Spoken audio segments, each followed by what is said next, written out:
नमस्कार दोस्तों, मैं रत्न सर आप सभी का स्क्रीन एक्टिव में स्वागत करता हूं। और कैसे हैं आप सभी? उम्मीद करता हूं आप सभी स्वस्थ होंगे, जहां भी होंगे मस्त। दोस्तों, आज बहुत इंपॉर्टेंट टॉपिक लेके आया हूं आपके लिए। जैसा कि आप जानते हैं दोस्तों, हमारे मन में हमेशा एक प्रश्न रहता है कि आखिर बच्चे सीखते हैं तो कैसे सीखते हैं। तो आज इसी पे चर्चा होगी दोस्तों कि आखिर जो बालक होता है वो हमारा बालक सीखता कैसे है, वो अपनी अध्ययन की प्रक्रिया करता कैसे है। तो इसके बारे में दोस्तों आज ये चर्चा होगी। बहुत इंपॉर्टेंट सेशन होने वाला है। एक बार सेशन को ज़्यादा से ज़्यादा शेयर कर दीजिएगा और एक बार लाइक ज़रूर कर दीजिएगा अगर अच्छा लगे। तो आइए दोस्तों स्टार्ट करते हैं अपना सेशन। दोस्तों, ये आपके स्क्रीन 91 में कुछ बैचेस स्टार्ट हो चुकी हैं, आप सभी ज्वाइन कर सकते हैं। आपके हिंदी का, आपका UP TET, super TET, UP police, constable और यूसी नेट का दोस्तों, ठीक है। आइए दोस्तों स्टार्ट करते हैं। बच्चे कैसे सोचते व सीखते हैं दोस्तों। How to children think and learn. बच्चे कैसे सोचते हैं, कैसे सीखते हैं दोस्तों। जैसे आप जानते हैं कि कई मनोवैज्ञानिकों ने अपनी अलग अलग थॉट प्रस्तुत की थी। जैसे आप जानते हैं सूझ एवं अंतर्दृष्टि का सिद्धांत कोहलर ने दिया था और कोहलर ने बताया था कि बालक के पास जब समस्याएं आती हैं, बालक के सामने जब समस्या उत्पन्न होती है, जैसे कि उसको जब भूख लगती है तब वो भोजन ढूंढता है, तब वो भोजन पाने के लिए कुछ भी कर सकता है, तब सीखता है। जैसे आपने सुना होगा दोस्तों कि थार्नडाइक ने बताया था अभ्यास का नियम, तत्परता का नियम। तो ये दोस्तों, ये चीज़ें दोस्तों बहुत ही इंपॉर्टेंट है। आपके जीन पियाजे ने बताया था दोस्तों आपका तत्परता का नियम, प्रभाव का नियम, अभ्यास का नियम, कि किस प्रकार से जीन पियाजे ने बताया दोस्तों कि प्रभाव के नियम से जो बालक किसी भी कार्य को करता है तो उसको संतुष्टि मिलती है, तो वो उस कार्य को करना सीखता है दोस्तों। तो इसी तरह से प्रभाव का नियम है, तत्परता का नियम है। और दोस्तों इनके बारे में वन बाई वन हम लोग चर्चा करेंगे। बच्चे दोस्तों बहुत ही जिज्ञासु प्राणी के होते हैं। जो बालक होता है वो बहुत ही क्या होता है, जिज्ञासु प्राणी का माना जाता है। उनके अंदर कई जिज्ञासाएं होती हैं, उनके मन में हमेशा जिज्ञासा उत्पन्न होती है, यार ये क्या है, ये चीज़ कैसे है, ये कैसे पंखा चलता है, ऐसे क्यों चलता है पंखा।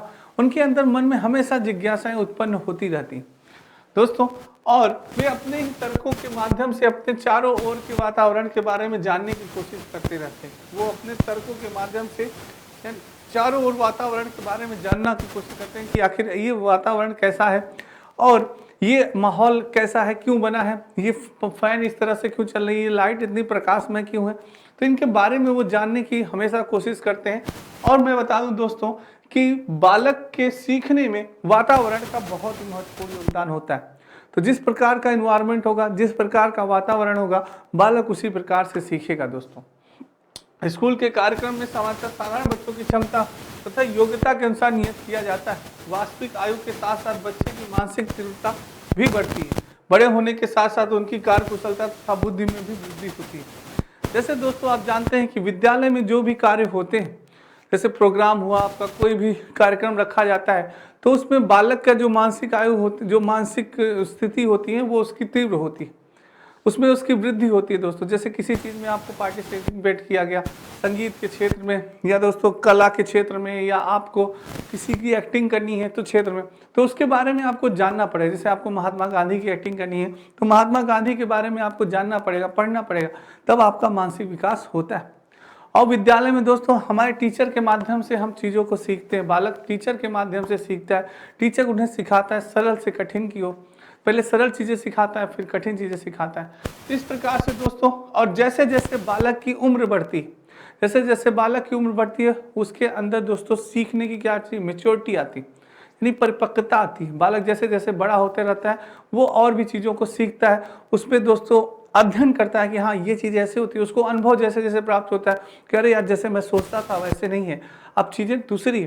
तो ये चीज़ है दोस्तों, ठीक है। नेक्स्ट है बच्चे कैसे सोचते हैं। आइए जानते हैं कैसे बालक सोचता है दोस्तों। सोचना एक उच्च मानसिक प्रक्रिया है। हम सभी जानते हैं दोस्तों कि सोचना क्या है, एक उच्च मानसिक प्रक्रिया है। बालकों के मन में बहुत ही ज़्यादा थॉट्स आते हैं। जिस प्रकार से हम सोचते हैं दोस्तों, बालक की थॉट्स अलग होती है। वैसे हम ये सोचते हैं कि ये बोतल किसके यूज में आता है, ये बोतल पानी की यूज में आता है, पर वो सोचते हैं किसी बोतल में दोस्तों पानी भर के यहाँ छेद कर दें तो पिचकारी के काम भी आ जाएगा। होली में देखते हो कुछ बच्चे ऐसे पिचकारी भी बनाते हैं। तो वो चीज़ है दोस्तों, उनके सोचने का तरीका, उनका दुनिया को देखने का तरीका ही अलग होता है। वही चीज है, मानसिक प्रक्रिया ज्ञान को संगठित करने में महत्वपूर्ण भूमिका निभाते हैं। इस मानसिक प्रक्रिया में स्मृति, प्रत्यक्षीकरण, अनुमान, कल्पना आदि मानसिक प्रक्रियाएं भी शामिल होती हैं। दोस्तों वो अपना प्रत्यक्षीकरण, दोस्तों चीजों को प्रत्यक्ष जब देखते हैं तब वो अनुभव करते हैं, अरे यार ये बोतल इस प्रकार से बनाई जाती है, मोबाइल इस प्रकार से होता है। प्रत्यक्षीकरण देखते हैं, अनुमान लगाते हैं। दोस्तों क्या करते हैं, वो अनुमान लगा के भी चीज़ों को सीखते हैं, अगर ऐसे नहीं ऐसे कर दिया जाए तो शायद और भी बेहतर हो जाए, तो वो अनुमान भी लगाते हैं। दोस्तों कल्पना भी करते रहते हैं। आदि मानसिक प्रक्रियाएं भी उनके सीखने में क्या होती है, शामिल होती है दोस्तों। ठीक है, और दोस्तों बात करें कुछ मनोवैज्ञानिक, बालक के सामने अनेक प्रकार की समस्याएं, वस्तुएं, दृश्य, घटनाएं आदि सामने दिखाई देती हैं और बालक उनके बारे में सोचता है एवं सीखता है। बालक जैसे जैसे आपने मैंने बताया थी, कोहलर ने बताया कि जब बालक समस्या आती है तभी वह सीखता है। बालक, आपने जानते हैं कि कोहलर ने चिंपैंजी पर प्रयोग किया था जिसका नाम क्या था, सुल्तान था। कोहलर ने बताया कि जैसे ही बालक के पास समस्या आती है, जैसे उसको भूख लगी, तो अब वो भोजन प्राप्त करने के लिए दोस्तों सीखेगा, प्रयास करेगा, कई चीजें प्रयास करेगा, तो तब जाकर उसको भोजन की प्राप्ति होगी। तो और कोहलर का ये मानना था कि समस्या आने पे ही बालक सीखता है, और जैसे ही समस्या समाप्त हो जाती है बालक सीखने का प्रयास करना बंद कर देता है। वस्तुओं को देख के दोस्तों, दृश्य देख के, घटनाओं को देख के आदि जब उसके सामने दिखाई देती हैं, अरे यार ऐसी दुर्घटना होती है, कुश्ती ऐसे लड़ी जाती है, अच्छा तीरंदाजी ऐसे की जाती है, तो वो जब चीज़ों को देखता है दोस्तों तब उसके मन में वो चीज़ों को सीखता है, तब वो अवलोकन करता है, अनुकरण करता है, नकल करता है और सीखता है। बालक में सोचने की प्रक्रिया का विकास एक निश्चित क्रम में होता है। जो बालक में सोचने की प्रक्रिया होती है वो एक निश्चित क्रम में होती है दोस्तों। जैसे कि हम हो गए वयस्क जो होते हैं दोस्तों, वयस्क और बालक के मस्तिष्क का भार उतना ही होता है, पर उनकी सोचने की जो प्रक्रिया होती है वो भिन्न होती है। जैसे मैंने आपको बताया ना, बोतल को हम ये सोचते हैं कि वो पानी पीने, पर वो पिचकारी के यूज में भी कर सकते हैं। इसी प्रकार से वो अन्य प्रकार की चीज़ों को भी उनकी सोच अलग होती है। जिस प्रकार से हम दुनिया को देखते हैं, बालक उस प्रकार से दुनिया को नहीं देखते, उनकी दुनिया देखने की क्या अलग ही तरीका होता है दोस्तों। तो ये चीज़ है दोस्तों। नेक्स्ट है प्रत्यक्षीकरण के आधार पर सोचना। प्रत्यक्षीकरण चीजों को देखने पर, जैसे यानी कि बच्चों में इस प्रकार की सोच एक आधार, वस्तुओं और परिस्थितियों के प्रत्यक्षीकरण से संबंधित है। बालक जिन वस्तुओं और परिस्थितियों को देखता है उसके आधार पर वो अपने ज्ञान का संचय कर अपनी सोच का विकास करता है। दोस्तों जिस प्रकार से बालक जो चीजें देखता है, प्रत्यक्ष चीजों को जब वो देखता है तो उसी प्रकार से वो अनुकरण करने लगता है, उसी प्रकार से वो सीखने लगता है। जैसे दोस्तों कोई अध्यापक बहुत ही अच्छा पढ़ाता है और उसको लगता है कि यार वाकई में ये जो सर हैं ये बहुत ही अच्छा पढ़ाते हैं, अगर वास्तव में जीवन में अगर मुझे अध्यापक बनना पड़े तो मैं इनकी तरह ही अध्यापक बनूंगा, क्योंकि इनका लिखने का स्टाइल, इनका पढ़ाने का स्टाइल, इनके बोलने का स्टाइल, जिससे सारे बच्चे बहुत प्रभावित होते हैं और बहुत ही कहते हैं कि अरे वाह सर पढ़ाते हैं तो बहुत ही अच्छा पढ़ाते हैं। तो जो प्रत्यक्ष रूप से देखता है, लोग सर की तारीफ करते हैं, सर का सम्मान करते हैं, लोग आते हैं तो खड़े हो जाते हैं तो सम्मान करते हैं। तो बालक के मन में जो वो जब देखता है चीज़ों को तो सोचता है कि अरे यार वाकई में अगर बनना है बड़े होकर तो अध्यापक ही बनना है, क्योंकि कितना देखिए सम्मान होता है। आप कितने भी दोस्तों कभी देखा होगा कि हाँ अप्रत्यक्ष रूप से कि टीचर का सम्मान कितना होता है, आईएएस ऑफिसर का सम्मान कितना होता है, डीएम का कितना सम्मान होता है, तब आपके मन में जागृत होती है यार मुझे भी डीएम बनना है, यार मुझे भी आईएएस ऑफिसर बनना है, यार मुझे भी डॉक्टर बनना है। कितना सम्मान होता है, कितनी यानी कि अपॉर्चुनिटी मिलती है, कितनी वो मिलती है, सैलरी मिलती है। तो सारी चीज़ें जब आप मालूम करते हैं तब आपको प्रत्यक्ष रूप से आप देखते हैं, तब आप कहते हैं यार नहीं मुझे अब सीखना है, मुझे बनना है। वो चीज़ है दोस्तों। और किसी भी चीज़ को आप जब प्रत्यक्ष रूप से सीखते हैं तो उसके आकृति आकार के बारे में पता कि हाँ जिसने कह दिया यार बोतल होती कैसे, अरे यार बोतल इस प्रकार से होती है, इतनी लंबी होती है, इसमें पानी ऐसे भरा जाता है, इतना पानी आता है। प्रत्यक्षीकरण से आप देखा तो आपको इसके बारे में पता चला, हाँ ये पेन होता है। तो किसी चीज़ को जब आप प्रत्यक्ष रूप से देखता है बालक तो उसी के बारे में सीखता है, उसी प्रकार से वो आकृति बना लेता है अपने मस्तिष्क में। नेक्स्ट है दोस्तों, ये आपके स्टडी 91 में कुछ पुस्तकें दी गई हैं अपनी हिंदी वीडियो पेड कॉम्बो आरो की बुक।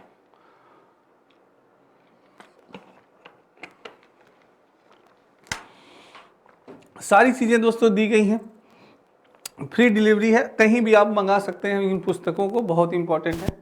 आइए दोस्तों अब बात करते हैं कल्पना के आधार पर सोचना। दोस्तों बालक कल्पना बहुत करता है। आपने मूवी देखी होगी ना तारे जमीन पे, ईशान भाई आपको देखते हैं, ईशान भाई हमेशा कल्पना में खोए रहते थे, उनको सब कुछ कल्पना में घूमता घूमता दिखाई देता था, पढ़ रहे हैं तो भी वो चीज़ें घूमने लगती थी। तो बच्चे दोस्तों कल्पना में खोए रहते हैं। क्या लिखा है, जब वस्तु हमारे सामने उपस्थित नहीं होती तब उसकी हम कल्पना की जाती है। बालक वस्तु की मानसिक प्रतिमा बनाकर अपने ज्ञान का संचय करता है। दोस्तों जैसे कि हम सभी ने ईश्वर नहीं देखा, क्या कभी किसी ने भगवान श्री राम को देखा, क्या कभी किसी ने भगवान बजरंगबली को देखा, दुर्गा माँ को किसी ने देखा, किसी ने नहीं देखा। पर कल्पना के आधार पे ही हम उनकी चित्र बनाते हैं, उनकी आकृति बनाते हैं। जो एक कलाकार होता है वो कल्पना के आधार पे ही, देखिए आपने बताया, और भिन्न भिन्न प्रकार के राम जी दिखेंगे, भिन्न भिन्न प्रकार के बजरंगबली दिखेंगे, कभी वृद्ध, कभी यंग, कभी बॉडी बिल्डर, हाँ, कभी पहाड़ उठाए, कभी श्री राम जी को उठाए। तो यानी कि भिन्न भिन्न प्रकार के दिखेंगे दोस्तों। यानी कल्पना के ही आधार पे हमने उनकी स्मृति बनाई है, उनकी तस्वीरें बनाई हैं, कभी किसी ने साक्षात दर्शन नहीं किए। तो वही उसी तरह से दोस्तों एक बालक होता है, जो बालक होता है वो कल्पना में सोचने लगता है कि नहीं यार कैसा होता होगा हवाई जहाज। उनके हिसाब से हवाई जहाज की इस आकृति और ही होती होगी, उसमें पंख वोंख लगे होंगे, चिड़िया के उड़ता होगा। तो वो अलग तरीके से सोचते हैं दोस्तों। तो उसी कल्पना के आधार पे ही वो एक स्मृति बना लेते हैं, एक आकृति बना लेते हैं, और उसी के आधार पे वो सोचते हैं और सीखते हैं। ये चीज़ें अपने ज्ञान का संचय करते हैं। नेक्स्ट है प्रत्योग के आधार पर सोचना। प्रत्योग के आधार, उच्च प्रकार की सोच, विचारात्मक सोच बालकों में इसकी अभिव्यक्ति तभी होती है जब बालकों में प्रत्ययों का निर्माण होता है। क्या होता है, जब बालकों में प्रत्ययों का निर्माण होता है, यानी कि बालक में उतने अधिक प्रत्यय निर्मित होते हैं, उसमें उतनी ही अधिक प्रत्यात्मक सोच पाई जाती है। जैसे कि स्थान, आकार, भार, समय, दूरी, संख्या आदि संबंधी प्रत्यय बालक में प्रारंभिक स्तर पर ही बन जाते हैं। दोस्तों जैसे स्थान, आकार किस प्रकार का है, किस प्रकार का भार है, समय है, इन सारी चीजें, दूरी के बारे में उन्हें ज्ञान हो जाता है। प्रत्यय के आधार पर दोस्तों वो चीजों को समझने लगते हैं, चीजों को समझते हैं, जानते हैं। ये चीज है दोस्तों। तो नेक्स्ट है तर्क के आधार पर सोचना। सबसे उच्च प्रकार का इसका विकास बालक में भाषा शोध संप्रेषण के आधार पर होता है। तर्क यानी डिस्कशन करना दोस्तों, तर्क करना। तो इसमें दोस्तों भाषा का बहुत ही ज्यादा विकास होता है। बालक के भाषा का विकास तीव्र गति से होता है। वो सोचता है तभी तर्क करता है, तभी उचित भाषा का प्रयोग करता है। बिना सोचे समझे आप बोल सकते हैं, कभी नहीं विचार कर सकते या किसी से तर्क कर सकते, कभी नहीं कर सकते। तो इसीलिए सोचना पड़ता है, तभी आप तर्कों को व्यक्त कर सकते हैं। अनुभव के आधार पर सोचना दोस्तों, एक्सपीरियंस कहते हैं ना, एक्सपीरियंस से बालक सोचता है, सीखता है। हम सभी दोस्तों अनुभव से सीखते हैं दिन प्रतिदिन। जैसे हम किसी चीज़ को सीख रहे हैं, जैसे हम साइकिल चलाना सीखते हैं दोस्तों, तो पहले उतनी अच्छी साइकिल नहीं चला पाते, फिर दिन प्रतिदिन जब हम उसका प्रैक्टिस करते रहते हैं, अभ्यास करते रहते हैं, तो धीरे धीरे हम अच्छी साइकिल चलाने लगते हैं। वो हमारे अनुभव में यानी कि हो जाता है, अनुभवी हम हो जाते हैं साइकिल चलाने में, और अच्छी साइकिल चलाने लगते हैं। बालक अपने पूर्व अनुभव के आधार पर अपनी नवीन सोच का विकास करते हैं। इस प्रकार की सोच का विकास बच्चों के में स्थायी ज्ञान का सर्वोत्तम साधन माना जाता है। दोस्तों बालक जो होता है पूर्व ज्ञान, जैसे कि पहले ज्ञान उन्होंने अर्जित किया है। जैसे आप जानते हैं कि आप मैथ के अगर टीचर हैं या मैथ के आप स्टूडेंट हैं, तो जैसे आपको टेबल दोस्तों, टेबल अच्छे से आपको आ रहा है, पहाड़ा आपको अच्छे से आ रहा है, जोड़ घटाना, माइनस प्लस करना, मल्टीप्लाई करना, डिवाइड करना, ये आपको मालूम है। ये आपके पूर्व ज्ञान यानी आपको कक्षा 1, 2, 3 में ही सिखाया गया। तो दोस्तों आपका जब आप क्वेश्चन दिया जाएगा, जब सर आपको क्वेश्चंस देंगे, कोई भी क्वेश्चन देंगे कि बेटा इसको सॉल्व करो, तो जो आपका वो पूर्व ज्ञान है, जो आपने सीखा है डिवाइड करना, मल्टीप्लाई करना, प्लस करना, तो वो आपके पूर्व ज्ञान में, इस वाले ज्ञान में, उस सवाल को हल करने में वो आपका पूर्व ज्ञान बहुत ही लाभकारी होगा। तो उसी पूर्व ज्ञान से बालक सीखता है। तो यही चीज़ है दोस्तों, जैसे आपको अगर साइकिल सीखना है, मोटरसाइकिल सीखना है, तो आपको साइकिल चलाना आना चाहिए, तभी आपको मोटरसाइकिल जब चलाएंगे तो वो आपका पूर्व ज्ञान, बैलेंस बनाना, पैडल चलाना, ये सब की किस प्रकार से, वो आपके साइकिल वाला ज्ञान आपके मोटरसाइकिल चलाने में भी सहायक होगा। ये चीज़ है दोस्तों। नेक्स्ट है रुचि और जिज्ञासा के आधार पर सोचना। दोस्तों रुचि और जिज्ञासा के आधार पर सोचना, वैसे रुचि और जिज्ञासा भी बच्चों में सोचने की योग्यता का विकास करते हैं। इसलिए शिक्षक को चाहिए कि वो बच्चों में रुचि और जिज्ञासा को जागृत करने की कोशिश करें।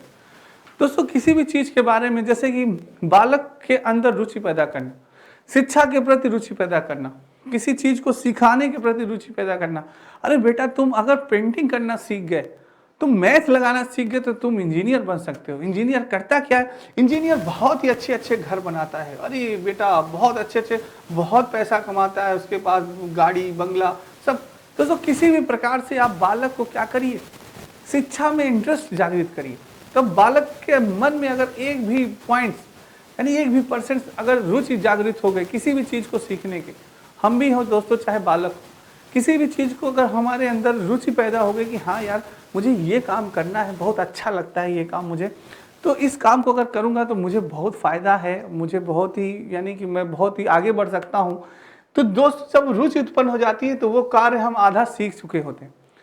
रुचि जब उत्पन्न उस कार्य को करने में हमें अच्छा लगता है, मज़ा आता है और बहुत ही जल्द हम सीख जाते हैं। वही बालक भी होता है, तो अगर उसके प्रति थोड़ी सी भी रुचि है तो वो तुरंत सीख जाएगा। अगर वहीं उसकी रुचि नहीं है तो आप कितना भी कोशिश करते रहिए, कितना भी प्रयास करते रहिए, बालक को कोई भी चीज़ आप सिखा नहीं पाएंगे। इसीलिए शिक्षक को दोस्तों हर चीज़ में रुचि पैदा करना चाहिए।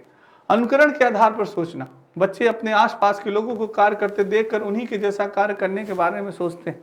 अनुकरण यानी दोस्तों नकल करना, अनुकरण यानी कि नकल करना। बालक दोस्तों नकल बहुत ही तेज गति से करता है। आप मान सकते हैं बंदर, जैसे कि छोटे बालक बंदर, हाँ जैसे बंदर होते हैं ना, नकलची होते हैं दोस्तों, जैसा आप करेंगे वैसा बंदर भी करना प्रारंभ कर देते हैं। उसी तरह से दोस्तों जो बालक होते हैं, छोटे बालक होते हैं, जैसा आप करेंगे वैसा, जैसे आप ऐसे खड़े हो गए ऐसे हाथ डाल के ऐसे शक्तिमान की तरह, तो वो भी ऐसे खड़े हो, अरे सर ऐसे शक्तिमान की तरह खड़े होते हैं जब पढ़ाते हैं। तो वो आपका अनुकरण कर, नकल करके वो बहुत चीज़ें सीखते हैं। उन्हें बस कोई चीज़ें अच्छी लग जाए। आप देखते हो जब शक्तिमान आता था तो ऐसे करके घूमते थे ना, तो बालक भी खूब ट्राई करते थे, ऐसे करके घूमते थे कि बस शक्तिमान बन गए। तो दोस्तों वही चीज़ है, यानी बालक कोई भी चीज़ जब सीखता है नकल बहुत जल्दी करता है। इसीलिए आपके बताया जाता है, कहा जाता है कि घरों परिवारों में बच्चों के सामने कभी भी हमें स्मोकिंग नहीं करनी चाहिए, कभी भी अनमोल वचन नहीं बोलने चाहिए, नहीं तो वो तुरंत सीखेंगे कि अरे पिताजी ऐसे पीते हैं सिगरेट, ऐसे धुआं उड़ाते हैं, तो वो भी ट्राई कर सकते हैं। तो आपको ये लगेगा अरे यार ये तो मैंने सिखाया नहीं, ये सीखा कैसे? तो वो चीज़ है दोस्तों, अनुकरण करके बहुत तीव्र गति। अब जानते हैं बच्चे कैसे सीखते हैं। सीखना एक प्रक्रिया है जो जन्म के बाद से आरंभ होती है एवं जीवन पर्यंत चलती है। दोस्तों जैसे ही हमारा जन्म होता है वैसे ही हम सीखना प्रारंभ कर देते हैं और जीवन मृत्यु तक सीखते रहते हैं। सीखना ज्ञान का अर्जन है, जो सीखना है हमें ज्ञान संग्रहित करना है, ज्ञान का अर्जन। सीखना व्यवहार में परिवर्तन है, जो सीखने से ही हमारे व्यवहार में परिवर्तन होता है। जिस प्रकार से पहले हम बोलते थे कि आप भी बोलते हैं, जिस प्रकार से हम पहले सोचते हैं कि आप भी सोचते हैं, नहीं अब हमारे ज्ञान का विकास हो चुका है, तो हमारे व्यवहार और ज्ञान में दोनों में परिवर्तन हो चुका है। गेट्स ने क्या कहा? गेट्स ने कहा कि अनुभव एवं प्रशिक्षण द्वारा व्यवहार में परिवर्तन लाना ही सीखना है। यानी अनुभव और ट्रेनिंग से हम अपने व्यवहार में जो परिवर्तन लाते हैं वही क्या है? सीखना है। नेक्स्ट है दोस्तों, ये आपके आर समीक्षा अधिकारी सहायक कंप्लीट कोर्स मात्र 2,499 रुपए में। सभी ये बैच ज्वाइन कर सकते हैं। आइए दोस्तों नेक्स्ट, वुडवर्ड ने कहा सीखना विकास की एक प्रक्रिया है। वुडवर्ड के अनुसार बालक के सीखने की एक प्रक्रिया ही क्या है? विकास है। जैसे जैसे बालक सीखेगा उसका विकास होगा। स्किनर ने कहा सीखना व्यवहार में उत्तरोत्तर सामंजस्य की प्रक्रिया है। वहीं गिलफोर्ड ने क्या कहा कि व्यवहार के कारण ही व्यवहार में परिवर्तन ही सीखना है। जिस प्रकार से हमारे व्यवहार में परिवर्तन होता है तो हम कह सकते हैं कि हाँ बालक अब सीख रहा है। क्रो एंड क्रो ने कहा कि सीखना आदतों ज्ञान एवं अभिवृत्ति का अर्जन है। यानी सीखना ज्ञान और आदतों का क्या है? अभिवृत्ति है दोस्तों, ये कहा क्रो एंड क्रो ने। थॉर्नडाइक के अनुसार सीखना अमेरिकी मनोवैज्ञानिक थॉर्नडाइक ने सीखने के नियमों के दो भागों में बांटा। आप सभी जानते हैं थॉर्नडाइक के सीखने के दो नियम थे, एक था मुख्य नियम और एक था गौड़ नियम। पहला था मुख्य नियम, दूसरा था गौड़ नियम। दो मुख्य नियम थे थॉर्नडाइक के दोस्तों। गौड़ नियम अगर पूछे मुख्य नियम में उन्होंने बताए थे कितने? 3 मुख्य नियम बताए। कौन कौन सा? तत्परता का नियम, अभ्यास का नियम और प्रभाव का नियम। और गौड़ नियम उन्होंने कितने बताए थे? 5 उन्होंने गौड़ नियम बताए थे। पर थॉर्नडाइक के अनुसार दोस्तों ये आपके जो नियम थे इसके अनुसार बालक बहुत ही तीव्र गति से सीखता है। कैसे? तत्परता के नियम से, अभ्यास के नियम से और प्रभाव के नियम से। आइए जानते हैं विस्तृत से और इसके बारे में। तत्परता गौड़ नियम क्या था दोस्तों? 5 गौड़ नियम थे आपके। बहुप्रतिक्रिया का नियम, मानसिक स्थिति, आंशिक क्रिया, समानता, सादृश्यता, साहचर्य परिवर्तन। दोस्तों ये 5 आपके गौड़ नियम थे। कभी कभी एग्जाम में आपसे पूछ लिया जाता है थॉर्नडाइक ने कितने गौड़ नियम बताए थे? 5 गौड़ नियम दिए थे। 3 दे देगा ऑप्शन में से, एक ऑप्शन दे देगा अभ्यास का, कह देगा मुख्य नियम का, कहेंगे बताइए कौन सा इसमें से गौड़ नियम नहीं है? तो अभ्यास का नियम नहीं है। ठीक है, ऐसे ऑप्शन में आपके एग्जाम में क्वेश्चन बनता है, याद रखिएगा। सीखने के सिद्धांत में दोस्तों क्या होता है? और सीखने के संबंध प्रक्रिया का सिद्धांत, सीखने प्रक्रिया का सिद्धांत।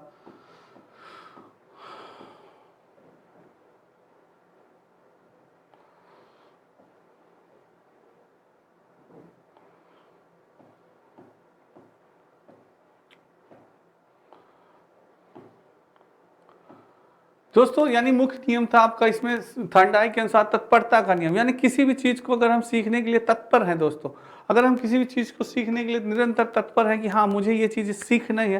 जैसे बाइक है दोस्तों, बाइक चलाने के लिए हमें ये होता है कि हाँ यार ये बाइक चलाना हमें अच्छा लगता है, धूम मचाना है, खूब अच्छा चश्मा वश्मा लगा के तत्पर है हम सीखने के लिए, हमें सीखना है। चोट भी लग गई, एक आध दो बार गिर गए, फिर भी दोस्तों सीखते हैं और एक दिन हम बहुत ही अच्छा बाइक चलाना सीख जाते हैं। तो दोस्तों आपको किसी भी चीज को सीखने के लिए तत्पर होना हो जाए, इच्छुक होना पड़ेगा और बार बार उसका निरंतर प्रयास करना पड़ेगा। तो तत्पर हो गया। और फिर दोस्तों अभ्यास का नियम, अभ्यास यानी प्रैक्टिस। जितना ज़्यादा से ज़्यादा आप प्रैक्टिस करेंगे किसी भी चीज़ को सीखने के लिए, आप ज़्यादा से ज़्यादा प्रैक्टिस करेंगे। जैसे दोस्तों बाइक चलाना हुआ, मोटरसाइकिल चलाना हुआ और मोटर कार चलाना हुआ, लिखना हुआ दोस्तों, पढ़ना हुआ, मैथ का कैलकुलेशन हुआ। तो जितना ज़्यादा आप मैथ का कैलकुलेशन करेंगे, जितना प्रैक्टिस करेंगे, कहा जाता है ना कि मैथ में जितना आप प्रैक्टिस करेंगे उतना ही अच्छे गुरु बनेंगे मैथ के। तो वो दोस्तों अभ्यास के नियम। प्रभाव का नियम दोस्तों, किसी भी कार्य को करने से बालक को संतुष्टि मिले, उसको अच्छा लगे, तो वो प्रभाव का नियम होता है दोस्तों। यानी कि हाँ कोई भी कार्य किया, अरे बहुत अच्छा लगा, बहुत उसको लोग उसकी तारीफ करें, लोग उसको उसके मन को संतुष्टि मिल रही, यार ये कार्य करने से तो बहुत अच्छा मजा आता है, तो वो कार्य दोस्तों वो बहुत ही तीव्र गति से सीखेगा बालक। तो ये चीज़ है दोस्तों, यानी तत्परता का नियम, अभ्यास का प्रभाव का नियम। इसी तरह से गौड़ नियम है दोस्तों इनके थॉर्नडाइक के। अब बात करते हैं सीखने के सिद्धांत में दोस्तों, कुछ लोगों ने अपने थॉट्स प्रस्तुत किए थे। जैसे सीखने का समग्र प्रक्रिया का सिद्धांत, जिसमें आईपी पावलोव जो रूस थे, पावलोव ने कहा कि इस सिद्धांत के अनुसार सीखना एक प्रकार से उद्दीपक प्रक्रिया का सिद्धांत है। पावलोव ने कहा बालक के सामने जब हम उद्दीपक रखते हैं दोस्तों, तब वो प्रक्रिया करके सीखता है। कोई भी स्टिमुलस रखते हैं तो उद्दीपक प्रक्रिया करके सीखता है। तो जैसे कि पावलोव ने, आप जानते हैं पावलोव ने किस पे प्रयोग किया था? कुत्ते पर प्रयोग किया था। किस पे दोस्तों? कुत्ते पर प्रयोग किया था। और भोजन उनके सामने जब कुत्ते के सामने लाते थे तो वो लार गिराना प्रारंभ कर देता था। यानी पावलोव के साथ उद्दीपक के साथ प्रतिक्रिया का संबंध बनने पर ही बालक सीखता है। बालकों में सीखने का विकास स्वाभाविक क्रिया द्वारा होता है। क्या क्या? स्वाभाविक क्रिया के द्वारा होता है। सीखने का प्रबलन सिद्धांत किसने दिया था? क्लार्क हल ने दिया। इन्होंने माना कि सीखने के आधार आवश्यकता की पूर्ति की प्रक्रिया है। जिस प्रकार हमें आवश्यकता होती है, किसी भी चीज की आवश्यकता होती है, तब हम सीखने का प्रयास करते हैं। बालक को अगर पानी पीने की, जैसे बालक को जैसे कि शिक्षा प्राप्त करने की आवश्यकता है, उसे कुछ जीवन में बनना है उसे जीवन में कुछ बनना है, तो वो दोस्तों शिक्षा प्राप्त करने की कोशिश करेगा। उसकी आवश्यकता है कि हाँ उसको आईएएस बनना है, पीसीएस बनना है, कुछ लक्ष्य है उसके सामने, उसे नीड है कि हाँ मुझे बनना है, मुझे समाज सेवा करना है, मुझे अपने माता पिता का नाम रोशन करना है। तब दोस्तों वो क्या करेगा? वो उस लक्ष्य के प्रति अग्रसर होगा, पर उसको खुद नीड होनी चाहिए, इच्छुक होना चाहिए, आवश्यक होना चाहिए उसके लिए। तो ये चीज़ है। सूझ या अंतर्दृष्टि का सिद्धांत आप सभी जानते हैं। इसके प्रतिपादक वर्दिमर, कोफका और कोहलर थे। इनके अनुसार कुछ कार्य ऐसे होते हैं जिन्हें व्यक्ति बिना बताए सीख लेता है। इसे सूझ द्वारा या सीखना कहते हैं। जैसे समस्या आने पर तुरंत प्रॉब्लम आइडिया आ जाते हैं। कोहलर ने क्या कहा था? सूझ एवं अंतर्दृष्टि का सिद्धांत दिया था। कोहलर का यह कहना था जैसे ही समस्या आती है बालक के सामने, तुरंत आइडियाज उसके दिमाग में आने लगते हैं, वो चीज़ों को सीखने लगता है। जैसे कभी वो गड्ढे में गिर गया तो वो जाएगा यार गड्ढे से निकला कैसे जाए, तो ये हुआ कि हाँ भाई हाथ पैर चलाते रहिए, तैरते रहिए, या कोई रस्सी मिले उसे पकड़ के खींचिए, तो वो जान जाएगा। फिर दोबारा कभी भी गड्ढे में गिरेगा तो तुरंत किसी चीज़ को पकड़ के निकल जाएगा। तो इस प्रकार से उन्होंने कहा कि जब समस्या आती है तो बालक सीख लेता है। ये आपको वीडियो ग्राम विकास का नया बैच प्रारंभ, महाबचत ऑफर दोस्तों। आइए नेक्स्ट चलते हैं दोस्तों। पियाजे के संज्ञानात्मक विकास का सिद्धांत। दोस्तों जीन पियाजे ने अपने संज्ञानात्मक विकास के सिद्धांत में बताया कि पियाजे ने बच्चे के विकास और वृद्धि का जो अध्ययन प्रस्तुत किया है उसमें शैशवास काल से आरंभ करते हुए प्रौढ़ावस्था तक मानव चिंतन की प्रक्रिया की है। जीन पियाजे ने कहा कि जो बालक सीखता है अपनी ज्ञानेंद्रियों के माध्यम से सीखता है। 5 ज्ञानेंद्रियां होती हैं दोस्तों, आप सभी जानते हैं कि हमारे आंख, नाक, कान, त्वचा, जीभ, ये हमारी 5 ज्ञानेंद्रियां होती हैं जिसके माध्यम से सीखता है। जीन पियाजे ने कहा कि हर अवस्था के अनुसार बालक अपनी ज्ञानेंद्रियों के माध्यम से सीखता है। जैसे इन्होंने बताई 4 अवस्थाएं बताई थी जीन पियाजे ने दोस्तों, बहुत ही इंपॉर्टेंट अवस्था है आपकी। पहली है संवेदी गामक अवस्था, 0 से 2 वर्ष या सेंसरी मोटर स्टेज जिसे कहा जाता है। दूसरी अवस्था होती है पूर्व क्रियात्मक अवस्था 2 से 7 वर्ष, जिसे प्री ऑपरेशनल स्टेज कहा जाता है। तीसरी अवस्था होती है आपकी मूर्त क्रियात्मक अवस्था, जिसे 7 से 11 वर्ष या कॉन्क्रीट ऑपरेशनल स्टेज कहा जाता है। औपचारिक क्रियात्मक अवस्था होती है जिसे 11 से 15 वर्ष फॉर्मल ऑपरेशनल स्टेज कहा जाता है। और हर स्टेज में बालक किस प्रकार से सीखता है, आइए जानते हैं, उस पर चर्चा करते हैं। दोस्तों, संवेदी गत्यात्मक अवस्था यानी सेंसरी मोटर स्टेज, यह बच्चे के विकास की पहली अवस्था मानी जाती है। नाम से यह सेंसरी मोटर स्टेज यानी सेंसर्स के माध्यम से बालक सीखता है, यह इसकी पहली अवस्था मानी जाती है। दोस्तों 0 से 2 वर्ष, कितनी मानी गई, 0 से 2 वर्ष मानी जाती है। कितनी मानी जाती है, 0 से 2 वर्ष। यह अवस्था लगभग जन्म से लेकर 2 वर्ष तक मानी जाती है। और इस अवस्था में बच्चे की संज्ञानात्मक योजनाओं में इसकी दुनिया से संबंधित अवबोध, प्रत्यक्षीकरण और वे समन्वय सम्मिलित होते हैं, जिनके द्वारा वह जगत के साथ साथ क्या करता है, बर्ताव करता है, उचित बर्ताव करता है। दोस्तों ये हो गया आपका संवेदी गत्यात्मक अवस्था। दूसरी बात की जाए पूर्व संक्रियात्मक अवस्था प्री ऑपरेशनल स्टेज, दोस्तों 2 से 7 वर्ष, 2 से 7 वर्ष मानी जाती है। 2 से 7 वर्ष मानी जाती है। दोस्तों कितनी मानी जाती है, 2 से 7 वर्ष मानी जाती है आपकी पूर्व संक्रियात्मक अवस्था। इस अवस्था में ये बालक की दूसरी अवस्था और लगभग 2 वर्ष से 7 वर्ष के बीच मानी जाती है। इस अवस्था में बालक सीख जाने के प्रभाव को दर्शाना आरंभ करता है। वह वस्तुओं व घटनाओं को सांकेतिक अथवा प्रतीकात्मक रूप में प्रदर्शित कर सकता है, अर्थात मात्र वह उनके साथ क्रिया ही नहीं करेगा अपितु उनके विषय में सोचेगा भी। दोस्तों वो चीज़ों को दोस्तों देखने लगता है, प्रतीकों के माध्यम से समझने लगता है और उनके साथ दोस्तों क्रियाएं भी करना प्रारंभ कर देता है। ये क्या होती है, पूर्व संक्रियात्मक अवस्था होती है। ठीक है, नेक्स्ट है दोस्तों, ये आपके हिंदी इंडिविजुअल का नया बैच प्रारंभ मात्र 999 रुपये में।